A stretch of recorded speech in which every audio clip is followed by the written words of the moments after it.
Hello everyone and welcome to another edition of X Factor American.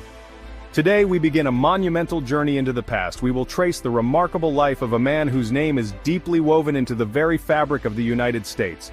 That man is George Washington. His story is not merely a collection of historical dates and events. It is the grand narrative of America's birth.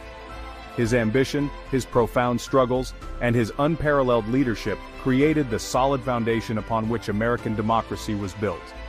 He was, as many historians have called him, the indispensable man. Without his presence, his guidance, and his unwavering resolve, the course of history might have unfolded in a vastly different and perhaps less hopeful way. His life was a complex tapestry of experiences that prepared him for the immense roles he would ultimately undertake. From the rustic landscapes of colonial Virginia to the brutal battlefields of the Revolution, each chapter of his life added a new layer of skill and wisdom. He was a surveyor, a soldier, a planter, and a politician. This multifaceted background gave him a unique perspective, allowing him to understand the land, the people, and the immense challenges of forging a new nation from 13 disparate colonies.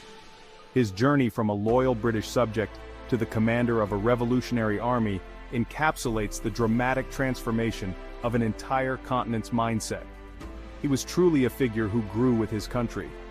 Washington's influence extends far beyond the historical chronicles of the 18th century. His legacy is a living, breathing entity etched into the American consciousness and landscape. It is visible in the towering monuments that pierce the skyline and in the quiet dignity of the institutions he helped to establish. The principles he championed, of republican virtue, of civilian control over the military, and of a peaceful transfer of power, remain cornerstones of the nation's political identity. Understanding his life is essential to understanding the core ideals and the inherent complexities of the United States itself, offering lessons that resonate with profound relevance even in our modern era of political and social challenges. In this exploration, we will delve deep into the man behind the myth. We will move beyond the stoic portraits and the marble statues to uncover the human being, a person of great discipline and integrity, yet also one who faced moments of doubt, frustration, and profound personal sacrifice. We will examine the formative experiences that shaped his character, the critical decisions that defined his leadership, and the enduring vision he held for a new kind of nation. Join us as we uncover the story of George Washington, a leader whose shadow looms large over the grand narrative of American history, a figure whose life continues to inspire and instruct. Our detailed exploration will begin where all great stories do, at the very beginning. We will travel back in time to the verdant, rolling hills of colonial Virginia, to the Pope's Creek estate where George Washington was born on February 22, 1732. We will investigate the world that shaped him, a society built on agriculture and ambition, and a rigid social hierarchy. This initial part of our journey will focus on his formative years, marked by the early death of his father, Augustine. This single event dramatically altered his path, forcing upon him a reliance on practical skills and self-education, rather than the classical university education afforded to his elder half-brothers, setting the stage for a different kind of greatness. From there, our narrative will pivot to the crucible of war, where Washington's military career was first forged. Long before the American Revolution, he was a young officer in the Virginia militia during the French and Indian War. We will examine these early, often humbling experiences in the rugged Ohio country. His surrender at Fort Necessity and his survival against all odds during Braddock's disastrous defeat were not glorious victories, but they were invaluable lessons. They taught him about frontier warfare and logistics, and the painful realities of command. These brutal lessons in the wilderness would prove essential when he later faced the might of the British Empire.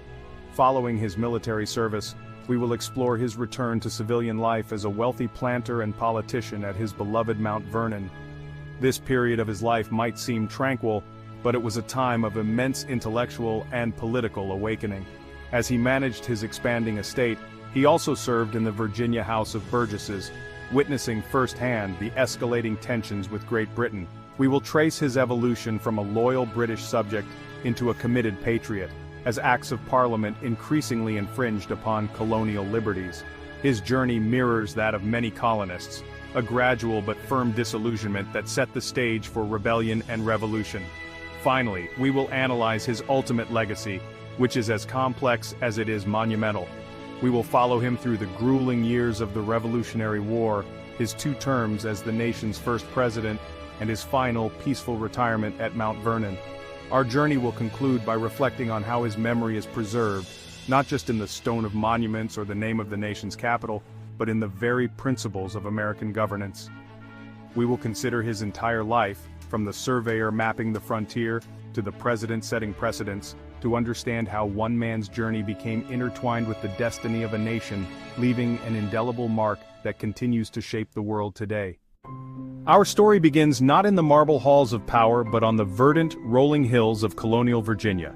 It was here on February 22, 1732, that George Washington was born at his family's Pope's Creek estate in Westmoreland County. He entered a world defined by the rhythms of the land and the established social order of the Virginia gentry. The Washingtons were not among the absolute wealthiest, the pinnacle of Virginia's elite planter class, but they were comfortably prosperous. Their roots were firmly planted in the rich soil of the colony, their fortune and status derived from tobacco cultivation and land ownership. This environment instilled in young George a deep connection to the land and an understanding of the agricultural economy that was the lifeblood of his society. The Washington family's history in America began nearly a century earlier, when George's great-grandfather, John Washington, emigrated from England. Over generations, the family had steadily built its standing through land acquisition and strategic marriages, becoming respected members of the local gentry. George's father, Augustine Washington, was a prominent justice of the peace and a successful planter who owned several properties across Virginia. This legacy provided George with a solid social foundation and a name that carried weight within the community. He was born into a world of expectations, where a man's worth was measured by his property, his reputation, and his contributions to the colony's governance and defense. However, the idyllic image of a privileged colonial childhood was shattered by a profound and early loss. When George was just 11 years old, his father Augustine passed away suddenly. This pivotal event sent ripples through the family, significantly altering the course of young George's life and future prospects. The inheritance laws of the time heavily favored the eldest sons from a first marriage. Consequently, his older half-brothers, Lawrence and Augustine Jr., inherited the most valuable estates. George, the eldest son of Augustine's second marriage to Mary Ball Washington, was left with a smaller, less developed property known as Ferry Farm, located near Fredericksburg. This sudden shift in circumstances would prove to be a defining moment in his development.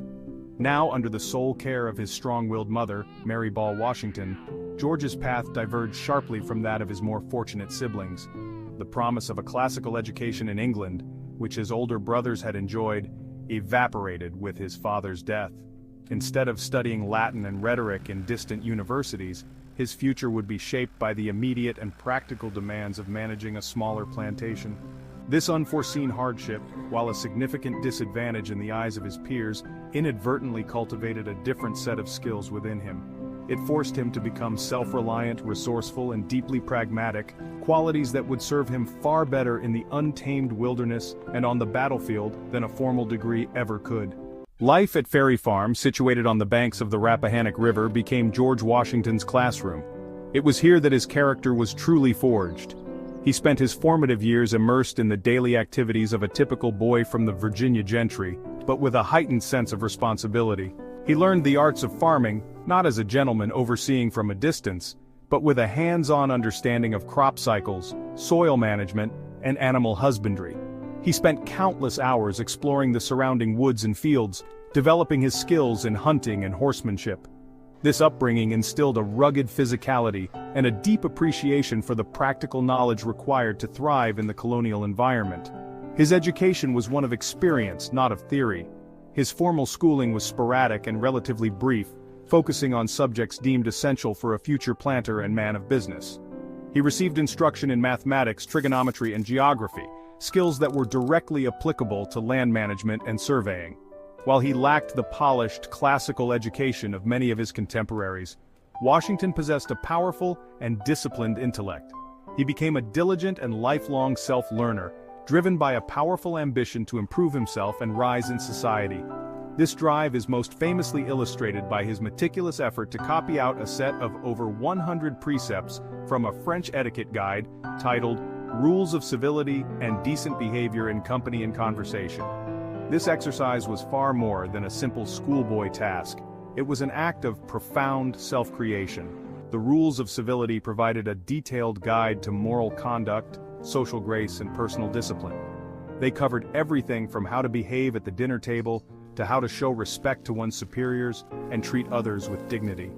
Washington internalized these rules, and they became the bedrock of his public persona. They shaped the reserved, dignified, and impeccably controlled demeanor for which he became known throughout his life. His unwavering commitment to integrity, his measured speech, and his reputation for unimpeachable character can all be traced back to the lessons he so diligently inscribed in his copybook as a teenager. This focus on practical skills and moral self-improvement set him on a distinct path. While others his age might have been debating philosophy in European classrooms, Washington was learning to navigate the tangible world around him. He understood the value of a well-kept ledger, the geometry of a properly plotted field, and the importance of a sterling reputation. This practical foundation, born from the necessity of his circumstances at Ferry Farm, was not a limitation, but a unique advantage. It grounded him in reality and provided him with the tools to master the physical and social landscapes of colonial America, preparing him for challenges far greater than managing a riverside plantation. As Washington entered his late teens, his practical education found its first professional outlet in the demanding field of surveying. This was a crucial and highly respected skill in a society obsessed with land acquisition and westward expansion. His mathematical aptitude and rugged constitution made him a natural fit for the job. He soon attracted the attention of one of the most powerful families in Virginia, the Fairfaxes. Lord Fairfax, who controlled a vast proprietary domain of over 5 million acres in the northern neck of Virginia, became a vital patron. By the age of 16, Washington was part of a team sent to survey lands in the wild and untamed Shenandoah Valley, a world away from the settled plantations of the Tidewater region. These surveying expeditions were his first true test of endurance and leadership. They were physically grueling undertakings that required him to traverse dense forests, cross treacherous rivers, and sleep under the stars in harsh conditions. He encountered Native American parties, dealt with rugged settlers, and learned to make critical decisions in challenging and often dangerous environments. The vast raw beauty of the American frontier left a deep and lasting impression on him. Mapping the land parcel by parcel gave him an intimate understanding of its immense scale and potential. These journeys into the wilderness honed his observational skills, built his physical resilience, and taught him the self-reliance that would become a hallmark of his character. During this period, his relationship with his older half-brother Lawrence was also a powerful influence. Lawrence Washington was everything young George aspired to be, a decorated military officer who had served in the British campaign against Cartagena, a respected member of the Virginia House of Burgesses, and the master of a beautiful estate on the Potomac River called Little Hunting Creek. Lawrence took his younger brother under his wing, acting as a mentor and introducing him to the influential circles of Virginia society. He named his estate Mount Vernon in honor of his former commander, Admiral Edward Vernon. For George, Mount Vernon represented a world of sophistication, status, and achievement that seemed far beyond his reach. Tragedy, however, would once again alter Washington's destiny. Lawrence contracted tuberculosis and, after a long and painful illness, died in 1752. His death was a deep personal blow to George, who had looked up to him as a father figure. In his will, Lawrence left Mount Vernon to his infant daughter, with George named as a potential heir should she not survive. When she passed away shortly thereafter, the magnificent estate and its responsibilities passed to George Washington. At just 20 years old, he became the master of one of Virginia's most promising properties. This period of his early life, marked by loss and opportunity, had concluded. He was now a landowner and a seasoned surveyor, with the groundwork laid for the immense responsibilities that fate would soon thrust upon him. George Washington's celebrated military career began not with the grand cause of revolution, but in the muddy, contested wilderness of the Ohio country. This vast and fertile region, a prize coveted by both the French and British empires, became the flashpoint for a global conflict known as the 7 Years' War, or the French and Indian War in North America. In late 1753, tensions reached a boiling point. Virginia's governor, Robert Dinwiddie, needed a bold and reliable messenger to venture into this dangerous territory. He chose the 21-year-old George Washington, newly commissioned as a major in the Virginia militia, for a perilous diplomatic mission. His task was to deliver an ultimatum to the French forces: withdraw from the lands claimed by the British Crown. This was an assignment of immense gravity, far exceeding Washington's limited experience. It was a test of not only his physical endurance but also his diplomatic tact and courage. Accompanied by the frontiersman Christopher Gist and a small party, Washington embarked on a grueling 1,000-mile round-trip journey deep into the unforgiving winter wilderness. He had to navigate treacherous terrain, freezing rivers, and the complex political landscape of various Native American tribes whose allegiance was crucial to both European powers. The journey pushed him to his absolute limits, forcing him to rely on the survival skills he had honed as a surveyor and the disciplined demeanor he had cultivated throughout his youth. Upon reaching the French outpost at Fort Le Boeuf, Washington presented Governor Dinwiddie's letter with the formal gravity the situation demanded. The French commander received him politely but gave a defiant and unequivocal refusal, making it clear that France had no intention of ceding its claim to the Ohio Valley. The diplomatic effort had failed, but Washington's role was not over. On his return journey, he faced even greater perils.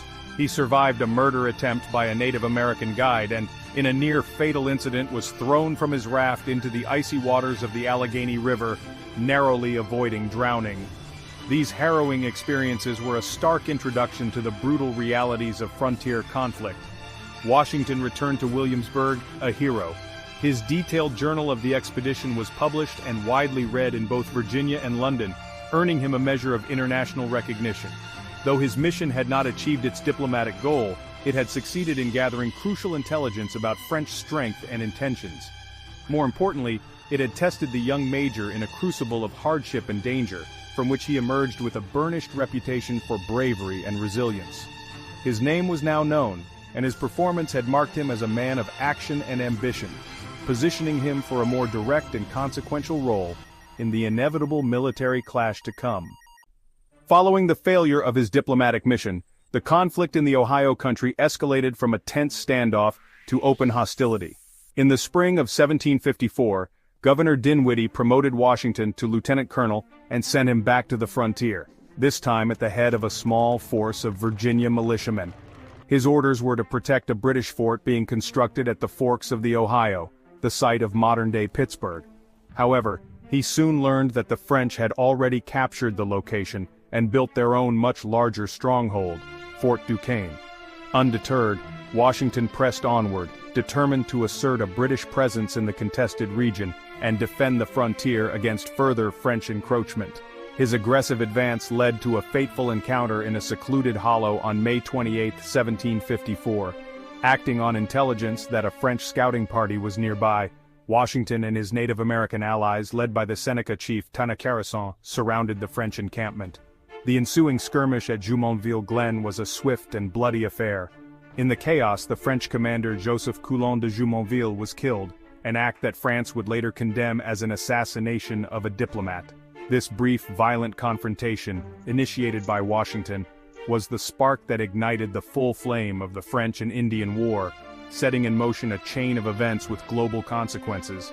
Anticipating a swift and powerful French retaliation, Washington retreated and ordered his men to construct a defensive position in a large meadow known as the Great Meadows.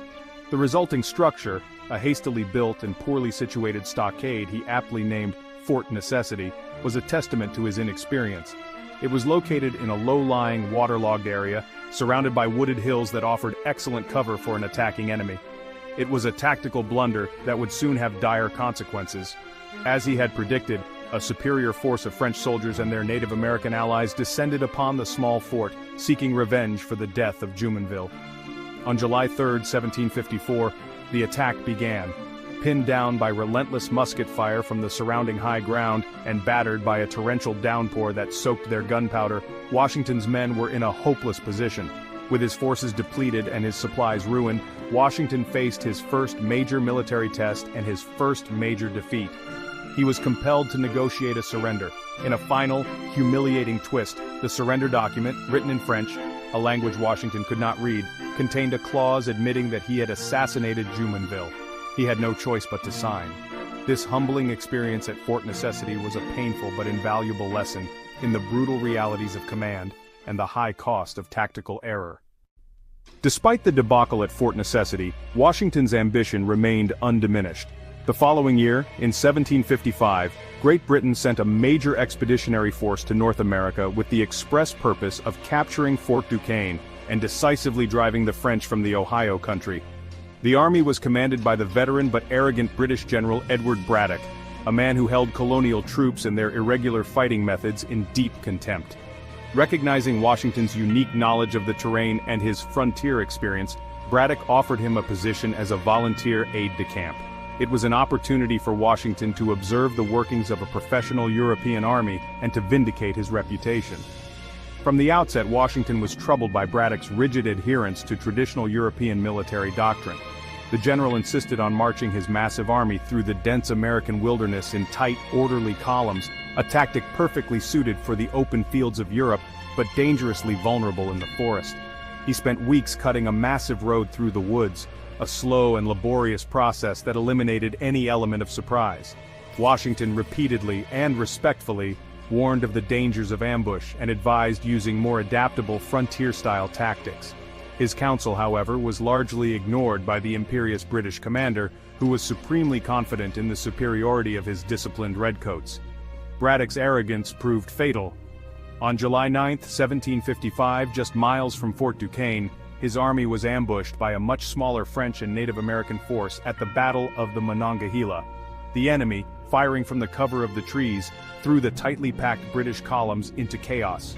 The redcoats, unable to see their attackers, fired blindly into the woods, often hitting their own men. It was a scene of utter carnage and panic. In the midst of this slaughter, Washington displayed extraordinary courage and leadership. Though weakened by a severe bout of dysentery, he rode back and forth across the battlefield, desperately trying to rally the terrified troops and organize a retreat. His bravery was nothing short of miraculous. He had 2 horses shot out from under him, and his coat and hat were later found to have been pierced by 4 separate musket balls, yet he emerged completely unscathed. He managed to organize the surviving soldiers and lead them away from the massacre, while General Braddock himself was mortally wounded. The brutal baptism by fire at the Monongahela profoundly shaped Washington.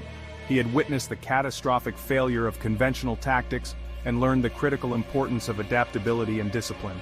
He emerged from the French and Indian War not as a celebrated victor, but as a hardened, resilient, and deeply respected military officer, his reputation for courage now beyond question. Following the brutal and formative years of the French and Indian War, George Washington resigned his commission in 1758 and returned to the life he had long desired. He settled back into the role of a Virginia planter, but with a newfound status and a wealth of experience.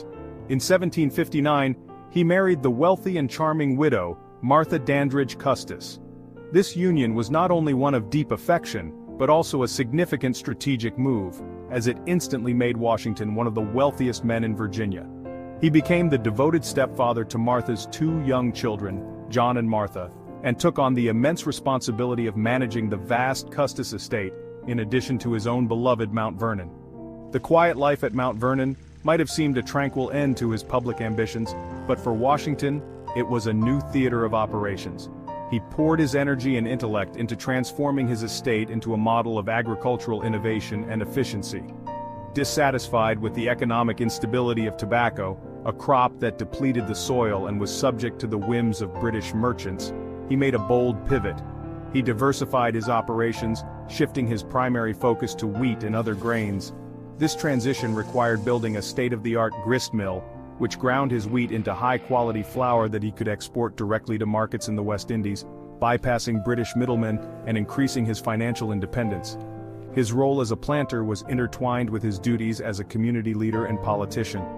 For 16 years he served as a delegate in the Virginia House of Burgesses, the colonial legislature in Williamsburg. Here he participated in the day-to-day governance of the colony, dealing with local issues like land disputes and infrastructure projects. This long tenure in politics provided him with an invaluable education in legislative processes, debate, and the art of consensus building. He was not a fiery orator like some of his contemporaries, but his colleagues came to respect his sound judgment, his quiet diligence, and his unwavering integrity. His reputation as a thoughtful and reliable leader grew steadily. During these years, Washington embodied the ideal of the Virginia gentleman.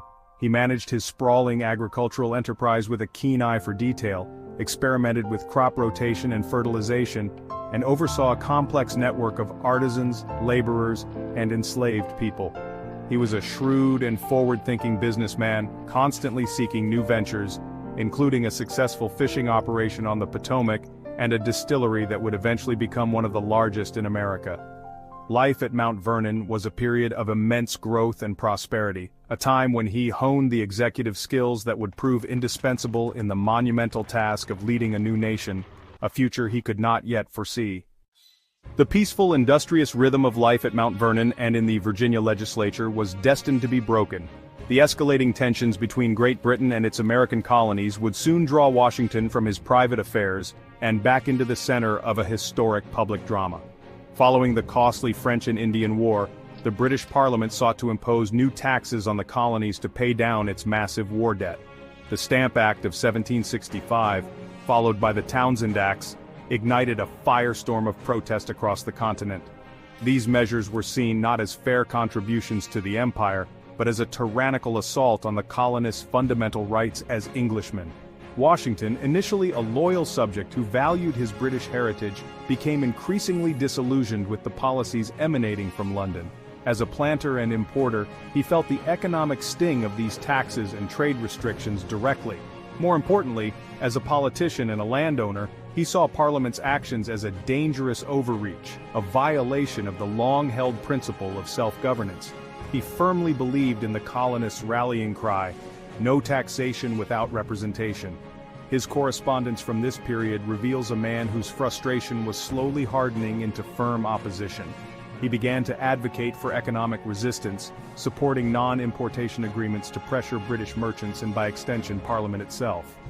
The punitive measures enacted by Britain in response to colonial protests, particularly the so-called Intolerable Acts passed after the Boston Tea Party, solidified Washington's resolve. He viewed these laws, which closed the port of Boston and dissolved the Massachusetts Charter, as an attack on the liberties of all colonies. His calm and steadfast demeanor, combined with his sterling reputation for integrity and his invaluable military experience, made him an indispensable figure as the colonies moved closer to open rebellion. When the First Continental Congress convened in Philadelphia in 1774 to coordinate a colonial response, Washington was chosen as one of Virginia's delegates, a testament to the trust placed in him. A year later, after the first shots were fired at Lexington and Concord, the Second Continental Congress assembled in May 1775 with a monumental task to organize a defense against the British Army. The need for a unified military command was paramount, and all eyes turned to the tall, dignified Virginian who had pointedly worn his old military uniform to the proceedings.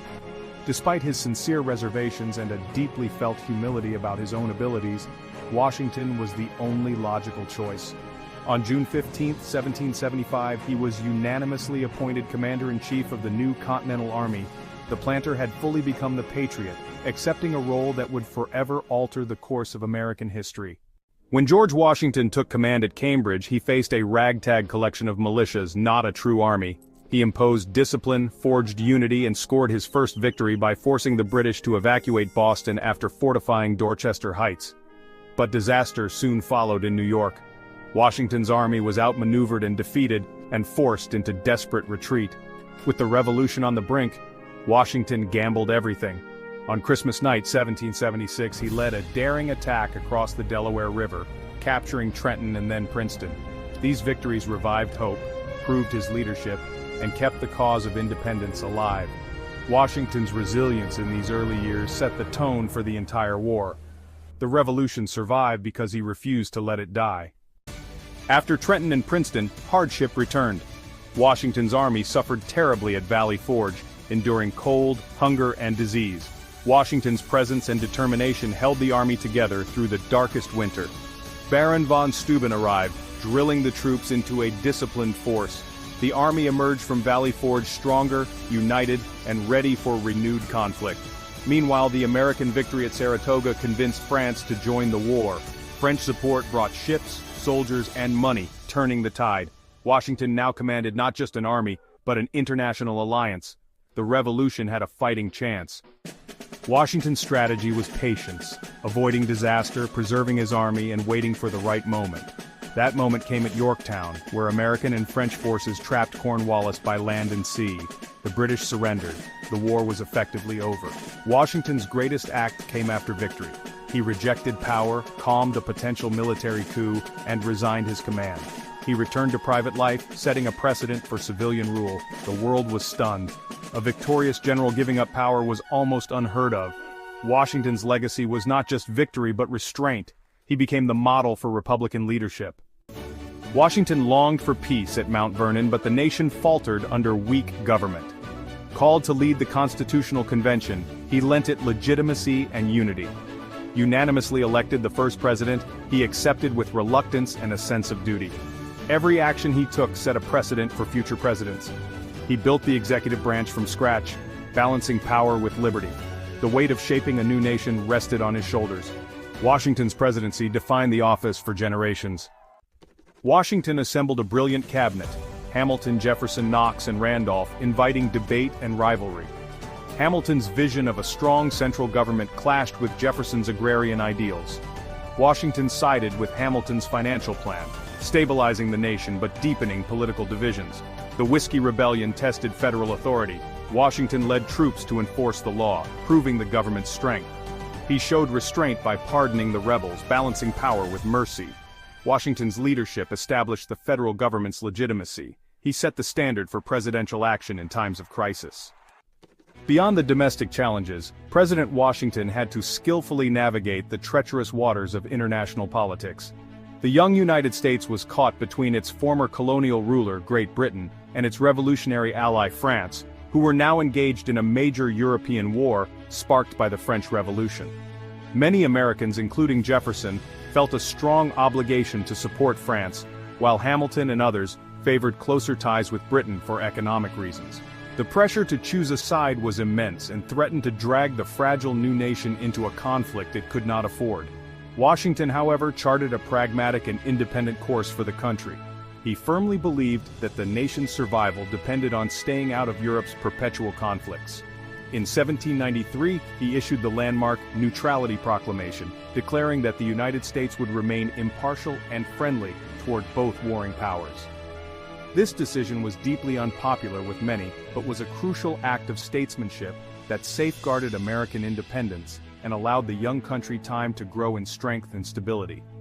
He understood that foreign entanglements would only drain the nation's resources and compromise its sovereignty.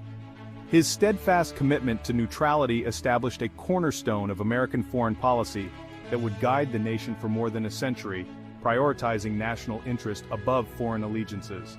After serving 2 demanding 4-year terms, George Washington once again prepared to do something astonishing for a leader of his stature: voluntarily relinquish power.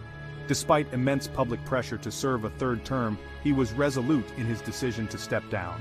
He believed that the peaceful transfer of power was essential to proving the long-term viability of a republic and to preventing the presidency from becoming a lifetime appointment akin to a monarchy. This decision, to walk away from the highest office in the land, was perhaps his most important precedent, a powerful lesson in servant leadership that became an unwritten rule for the next 140 years.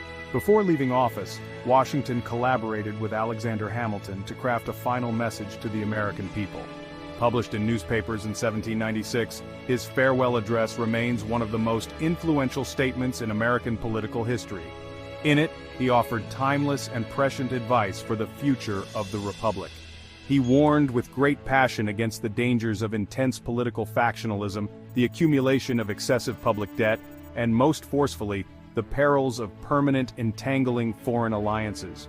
His farewell address was a final gift to the nation he had served for so long, a wise and paternal guide for preserving the liberty and unity he had worked tirelessly to secure. Having served his country with unparalleled dedication for over 2 decades, George Washington finally achieved the life he had so often yearned for. In the spring of 1797, He returned to his cherished Mount Vernon, not as a general on a brief respite or a president on recess, but as a private citizen, his public duties fulfilled. He found immense satisfaction in resuming the rhythms of his plantation, dedicating his final years to the land he loved. He meticulously oversaw his agricultural operations, experimented with new farming techniques, and managed the complex affairs of his estate. This return was a powerful symbol, demonstrating that in a republic, leaders come from the people and ultimately return to them. His days were filled with the familiar routines of a gentleman farmer, but his mind remained active and engaged with the world. He rose early, often before sunrise, to attend to his correspondence. He received a constant stream of letters from friends, former colleagues, and admirers across the country and around the world, and he answered them with characteristic diligence. His retirement was far from solitary. Mount Vernon was a bustling hub of activity, welcoming a steady flow of guests who came to pay their respects to the living legend. He enjoyed the simple pleasures of time spent with his wife Martha and his grandchildren, finding a measure of personal peace that had eluded him for so long. Even in retirement, the nation's fate was never far from his thoughts. He watched with concern as the political divisions he had warned against in his farewell address grew more intense. In 1798, when war with France seemed imminent, President John Adams called upon Washington one last time, appointing him Commander-in-Chief of the Provisional Army. Though he accepted the commission out of a sense of duty, he made it clear he would only take the field if an invasion occurred. Fortunately, diplomacy prevailed, and he was spared from leading troops once more, allowing him to remain at his beloved home on the banks of the Potomac. The final chapter of his extraordinary life came to a close in the winter of 1799. After spending a long day riding across his estate in cold, wet weather, he developed a severe throat infection. His condition worsened rapidly. On the evening of December 14, 1799, surrounded by his family and physicians, George Washington, the father of his country, passed away at the age of 67. His last words were reportedly, "'Tis well." The news of his death plunged the nation into a period of profound mourning. The indispensable man was gone, leaving behind a young republic that now had to prove it could survive without him. George Washington's legacy is immense and foundational, yet like all monumental historical figures, it is also deeply complex and layered with contradictions. He is rightfully celebrated as the indispensable leader who guided the nation to independence and established the precedents of Republican governance.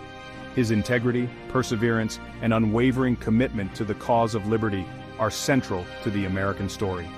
He was a man of profound discipline who consistently placed the good of the nation above his own personal ambition.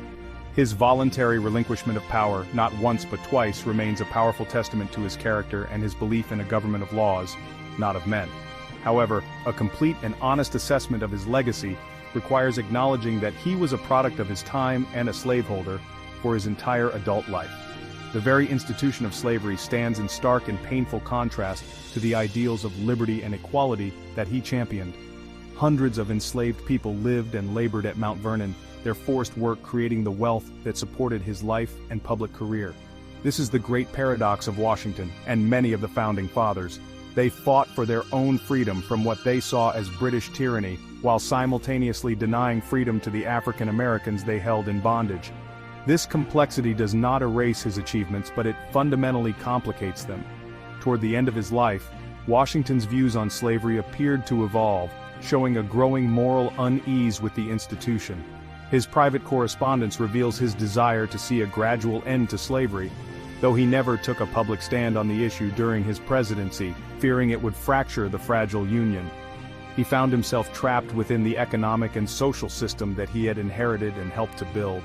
Unlike many of his contemporaries in Virginia, however, he took a significant and final step to address this contradiction in his own life, an action that set him apart from his peers in the Southern gentry.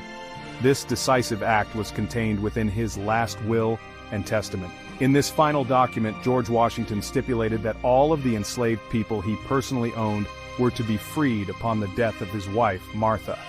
He also provided for the care of the elderly and the education and training of the young, ensuring they would be prepared for a life of freedom. While this posthumous act does not resolve the moral conflict of his life, it was a significant and deliberate statement.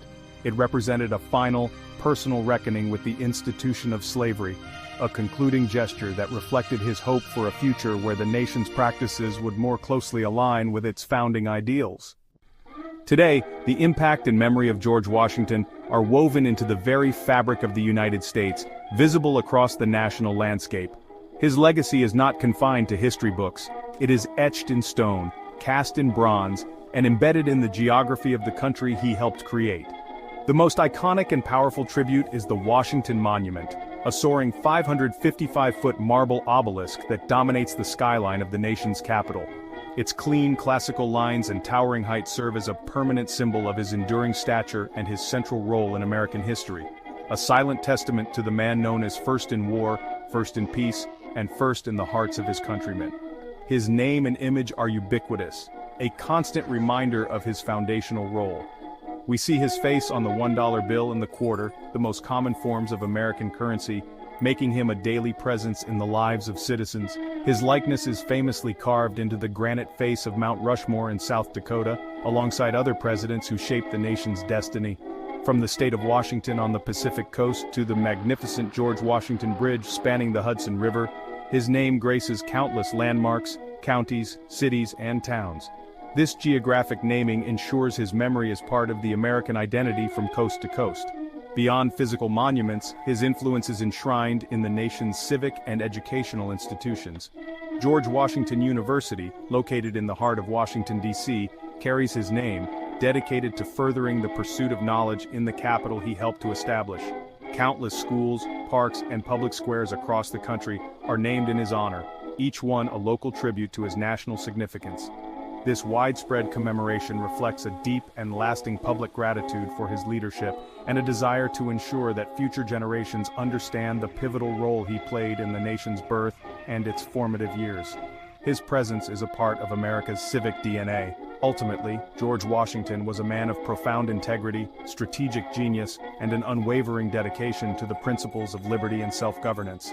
He was the indispensable leader, the calm presence in the storm, who guided a revolutionary idea from the battlefield to a functioning republic. His life, with all its triumphs and complexities, serves as a powerful reminder of the immense sacrifices required to build a nation and the enduring strength found in principled, servant leadership. Imperfect yet powerful, his legacy continues to inspire and challenge Americans to this day, urging them to strive ever forward in the pursuit of that more perfect union he envisioned. Thank you for making the time to watch this educational video. Kindly like, subscribe, and share your thoughts about this national icon. Till we meet again in the next episode, God continue to bless America.